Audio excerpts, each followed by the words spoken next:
Greetings. Giving thanks, Ross reports the headline. Speaking about ISIS today, I've got a whole trove of information. I'm getting ready to start doing some visual reports. I'm going to try to keep everything as orderly as possible, and try to keep from sweating. It's getting real hot here in Florida. So the U.S. has claimed that they've shot down a drone that was being operated by ISIS.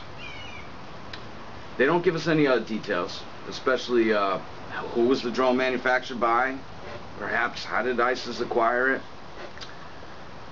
it. Syrian military, being led by Bashar Assad, has also claimed that they've shot down a U.S. spy drone over northwest Syria. First time this kind of event has happened. As we reported, there's been no negotiation. Propaganda is all made to look like Bashar Assad is the enemy of something or somebody. There wouldn't be 200,000 deaths if they didn't go after Bashar Assad. And also, like, everybody that doesn't accept so-called Israel are going to have to die. We won't die as long as we have faith. ISIS has also executed 18 of their guys in accusations that the men texted the Kurdish army and planned on surrendering. They're getting beat back hard in Iraq. No legitimacy. They used to have legitimacy when they were fighting back the US-led invasion of Iraq, but since they've been taken over by intelligent forces working for Western powers, all split up. Most of these groups that are labeled ISIS aren't ISIS. They don't call themselves ISIS. And they're just being thrown in and around with Al-Qaeda. Now, from the beginning, we were told that this was some kind of an Al-Qaeda linked group. This was a branch of the Al-Qaeda tree.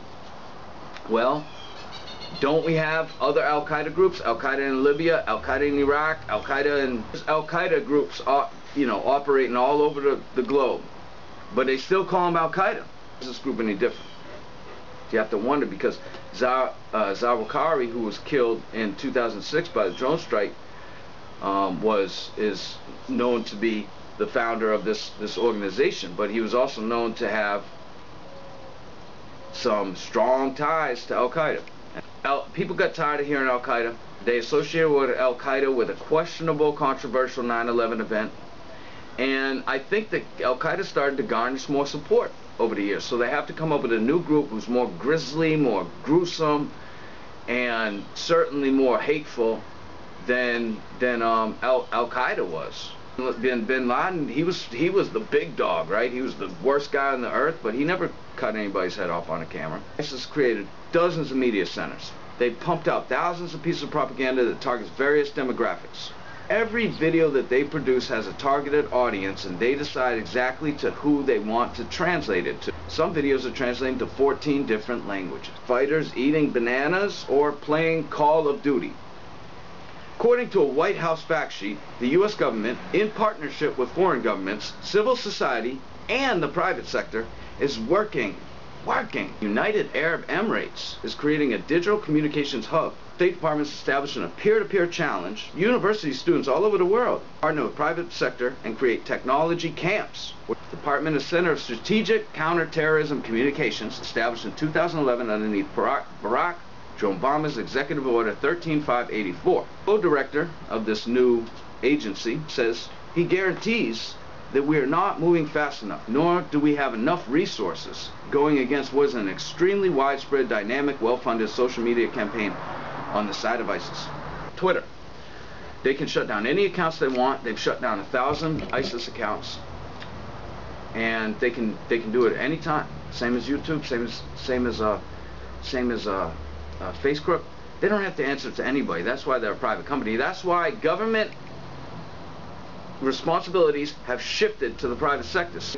Without getting into why this may be happening, again, they want to create that perception amongst the American public. Hey, this group's a threat. They're a threat to the rest of the world. We need to send troops over there, and we need to keep getting more fossil fuels. ISIS is facing dissension in its ranks and finding it hard to govern its territory. So John Brennan, the head of the CIA, is saying, hey, this group's losing strength. We're doing our job.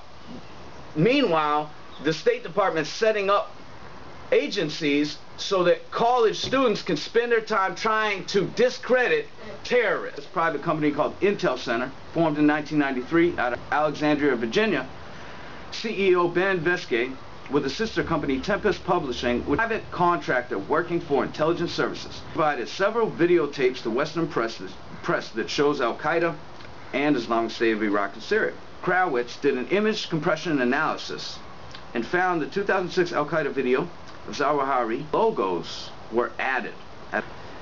Intel Center has not revealed how it acquires these videos. A director of AHC, Ann Clark, stated in an interview with the Norwegian blog that Intel Center for years has forged Osama bin Laden videotapes and that Intel Center is not a credible intelligence source. I'm getting ready. As soon as I can catch a quick break, I will be